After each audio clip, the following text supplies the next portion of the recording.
রাঙা একলব্যর সাথে ক্লাবে যাবে বলে অদিতি আর পাঞ্চালীকে তার ঘরে ডেকে নিয়ে আসে আর বলে, আমাকে কয়েকটা ইংরেজি শিখিয়ে দে না রে।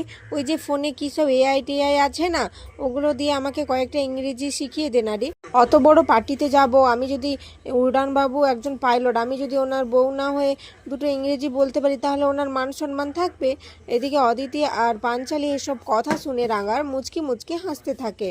এদিকে দরজার আড়াল থেকে একলব্য এই সমস্ত কিছু দেখে খুব হাসছিল আর খুব আনন্দ পাচ্ছিল। এটা ভেবেছে রাঙামতি তার মান সম্মানের কথা চিন্তা করে নিজেকে গড়ে তুলতে চাইছে। অপরদিকে আহিরি একলব্যকে ফোন করে বলে, কি হলো একলব্য, তোমরা এখনো কেন আসছো? আমি কিন্তু সব রেডি করে রেখেছি, তোমরা খুব তাড়াতাড়ি চলে এসো। একলব্য বলে, হ্যাঁ আমরা আর একটুক্ষণ বাদেই চলে আসছি। এদিকে সভ্য ড্রিঙ্ক করে বাড়ি এসেছে। নবারুণ আর প্রমিতা সভ্যকে সামলানোর চেষ্টা করে, কিন্তু সভ্য কান্না করতে থাকে আর বলে, মা আমার জীবনটা তো শেষ হয়ে গেল আমার জীবনটা। ওই একটা মেয়ের জন্য আমার পুরো জীবনটা বরবাদ হয়ে গেল। প্রমিতা বলে, সভ্য তুই কেন এত কষ্ট পাচ্ছিস? আর আমরা তো বৃন্দাকে বিশ্বাস করেছিলাম, বল, ওকে বারবার ক্ষমা করে দিয়েছিলাম, কিন্তু ও শেষমেশ কি করলো? এত বড় একটা জঘন্য অপরাধ করলো। এদিকে সভ্য তো কিছু শুনতে চায় না, সে খুব কান্নাকাটি করতে থাকে আর বিলাপ করতে থাকে।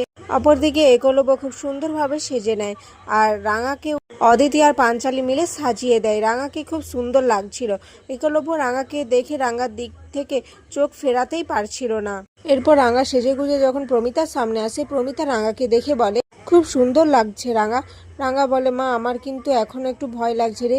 ওখানে যদি আমি উল্টোপাল্টা কিছু করে বসি, অত বড় একটা ক্লাবে যাচ্ছি, উড়ানবাবুর যদি মান সম্মান আঘাত লাগে তাহলে আমি কি করব বলতো?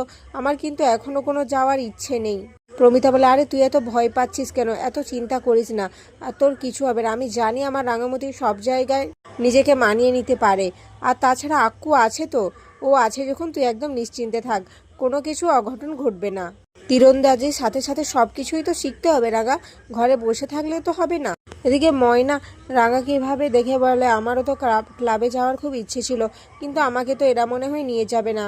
অপরদিকে বৃন্দা রাঙার থেকে সকালে জেনে নিয়েছিল কোথায় যাচ্ছে আর কোন ক্লাবে যাচ্ছে। সেই মতো সে একটা প্ল্যান করে কিভাবে রাঙাকে ওখানে অপদস্থ করবে, কিভাবে রাঙাকে ছোট করবে একলব্যর সামনে, আর একলব্য আর রাঙার মধ্যে বিভেদ সৃষ্টি করতে পারবে। এদিকে রাঙার মনে একটু খটকা লাগে, বলে, আহিরি দিদি আমাদের জন্য এত কিছু কেন করছে? ও কি সত্যি বদলে গিয়েছে? আর এখানে আজকের পর্ব শেষ হয়েছে।